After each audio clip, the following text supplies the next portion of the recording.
Halo pemirsa Unhas TV, senang sekali saya Andrea Reren Karina dapat kembali menjumpai Anda dalam Unhas Daily. Dalam beberapa menit ke depan kami akan menyajikan berita-berita terpercaya hanya untuk Anda. Maraknya hasil survei terkait calon presiden dan calon wakil presiden 2024 yang bertebaran di media online, grup WhatsApp, dan jejaring media sosial. Dosen politik Universitas Hasanuddin memberikan tanggapannya terhadap fenomena ini dengan menyoroti dampaknya terhadap dinamika politik nasional dan urgensi penilaian terhadap validitas hasil survei. Berikut informasi selengkapnya untuk Anda. Yang pertama, survei itu sebenarnya yang disiarkan ke publik itu ada dua. Ya, ada dua tujuannya. Yang pertama adalah untuk memberi awareness kepada publik terkait preferensi politik mereka. Artinya memang survei ini betul-betul dilakukan untuk melihat perkembangan ataupun pergerakan preferensi politik atau opini politik di masyarakat. Ini yang benar yang terjadi, sehingga kemudian di Indonesia berkembang adalah survei-survei yang kadang-kadang tidak, metodologinya tidak jelas, ya, termasuk samplingnya tidak jelas, tiba-tiba muncul, bahkan lembaganya tidak jelas. Nah, kalau kita perhatikan banyak misalnya lembaga-lembaga yang menyiarkan, apalagi yang lewat sosmed itu terus dikirimkan tautan segala macam, itu kalau kita perhatikan dalam survei misalnya, kalau kita bicara metodologi, validitas datanya itu tidak jelas, lalu kemudian tentu datanya tidak transparan dan susah untuk dipertanggungjawabkan. Nah, makanya memang untuk melihat itu, untuk membedakan itu, ya masyarakat juga harus pinter-pinter melihat lembaga-lembaga yang merilis itu ataupun media yang merilis itu, karena biasanya kalau hasil survei yang benar dilakukan oleh tim sukses atau tim kampanye, biasanya mereka nggak rilis hasilnya, kecuali misalnya ada hal-hal yang memang menjadi target politik mereka, itu baru mereka rilis. Kalau enggak, biasanya mereka gunakan secara internal. Kalau enggak, ya mereka merujuk kepada hasil survei yang ada.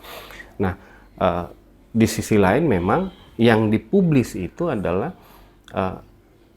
yang memang sengaja memancing opini publik, itu memancing rasa penasaran publik ataupun sekedar menggiring opini publik. Pilih ini nih, ini udah pasti menang nih, udah hampir. Kan ada sekarang misalnya hasil survei. Oh, hasil survei sekarang calon nomor sekian itu terbukti bisa menang satu putaran. Lalu kemudian ada yang bilang, enggak, calon nomor sekian itu sudah mendekati calon sekian. Atau misalnya bisa jadi juga dalam bentuk persepsi negatif gitu ya.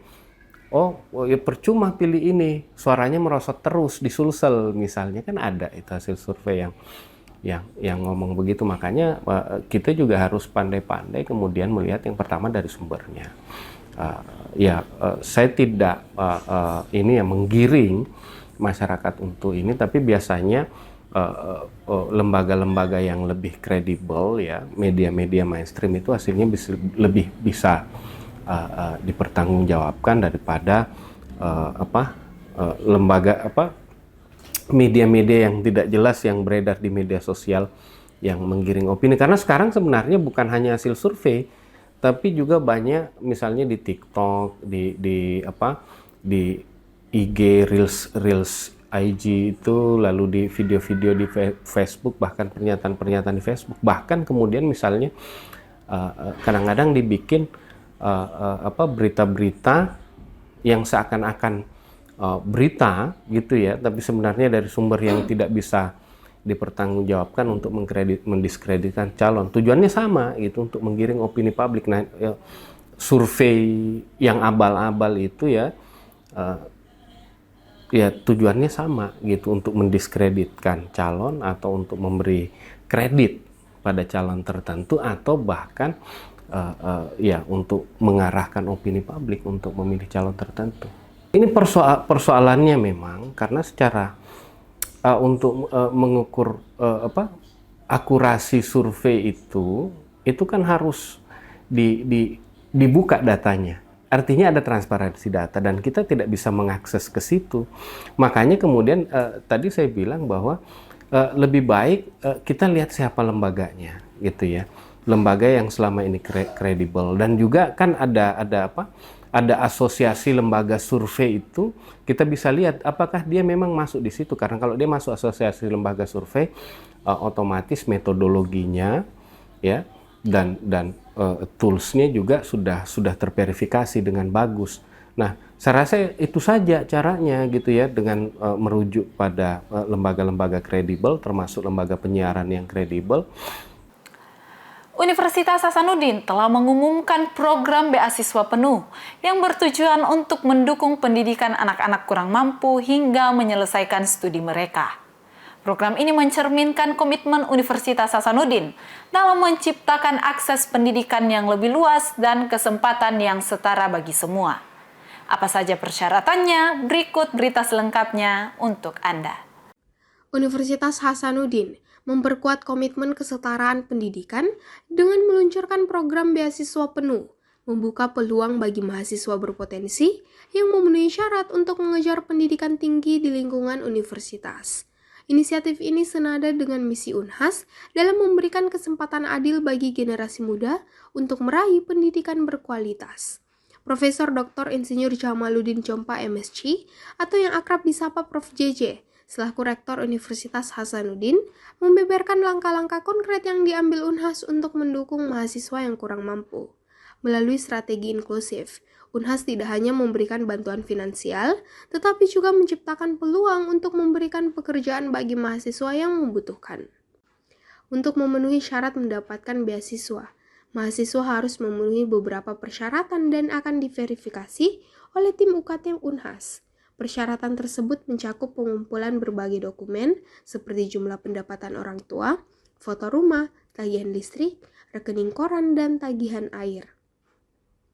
Kepala Biro Humas Unhas, Ahmad Bahar, menegaskan bahwa setelah verifikasi selesai, tim UKT akan menentukan skala UKT yang diterapkan.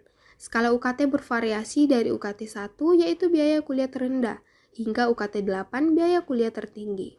Skala UKT yang beragam memastikan bahwa bantuan finansial disesuaikan dengan kebutuhan dan tingkat kelayakan mahasiswa.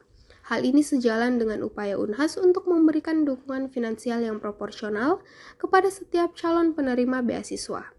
Setelah verifikasi, mahasiswa yang tergolong UKT 1 dan secara ekonomi tidak mampu akan mendapatkan pembebasan biaya kuliah.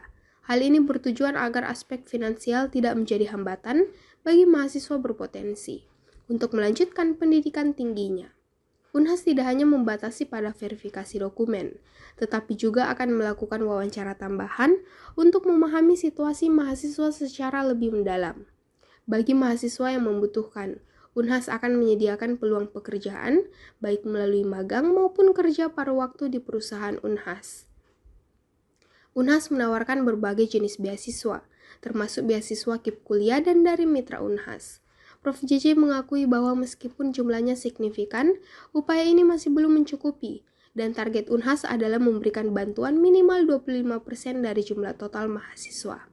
Setiap tahun Unhas melalui dana abadi, memberikan sekitar 150 beasiswa untuk bantuan, mencakup berbagai jenis bantuan seperti SPP dan biaya hidup. Maka kalau dia tidak masukkan sekarang kan yang disebut dengan beasiswa untuk KIP kuliah itu juga terbatas ya. Misalnya kita kemarin menargetkan itu minimal 25% mahasiswa Unhas dapat KIP kuliah. Tapi kan pemerintah menyiapkan terlalu sedikit. Nah, bagi mereka yang setelah kita verifikasi itu jatuh di UKT 1, dia nggak mampu betul-betul ekonominya sangat, maka kita gratiskan pembayarannya. Jadi itu yang saya maksud, bahwa jangan sampai kalau dia miskin dia tidak bisa kemudian kuliah. Nah, kalau misalnya SPP-nya udah gratis, kira-kira biaya hidupnya bagaimana? Maka kita wawancara lagi. Kalau betul-betul nggak bisa, maka kita ada banyak perusahaan Unhas sendiri yang mereka nanti supaya juga ada bangga, dia akan magang dan juga mungkin kerja part time ya di perusahaan Unhas sendiri, kemudian itulah yang dia pakai untuk biaya hidup supaya dia juga tidak dalam tanda kutip membebani orang lain ya, karena itu kan ada harga diri di situ. Sehingga insya Allah di Unhas tidak boleh ada yang mengatakan bahwa dia nggak bisa kuliah di Unhas karena tidak ada uang. nggak boleh. Prodi apapun itu, tapi lulus dulu, begitu. Prof. JJ berharap bahwa strategi ini dapat membantu mahasiswa yang memiliki tekad tinggi untuk mengejar cita-cita mereka, terlepas dari kondisi ekonomi. Unhas berkomitmen untuk terus meningkatkan upaya mendukung kesetaraan akses pendidikan tinggi di Sulawesi Selatan. Melalui langkah ini, Unhas berharap dapat menjadi pionir dalam mewujudkan kesetaraan akses pendidikan tinggi. Misi universitas untuk mencetak generasi yang terdidik, berpotensi, dan berkontribusi positif bagi masyarakat semakin nyata dengan terlaksananya program beasiswa ini. Proses yang terstruktur ini diharapkan dapat memberikan bantuan finansial yang tepat sasaran, mendukung mahasiswa dalam mengejar pendidikan tinggi tanpa beban finansial yang berlebihan. Unhas berkomitmen untuk melanjutkan upaya ini guna menciptakan lingkungan akademis yang inklusif dan adil bagi seluruh mahasiswa. Feni Septiani Samuel, Erlita Nur, Unhas TV. Pemirsa, berita tadi sekaligus menutup perjumpaan kita hari ini. Terus saksikan Unhas Daily hanya di Unhas TV. Saya Andrea Reren Karina beserta kru yang bertugas. Pamit undur diri dan sampai jumpa.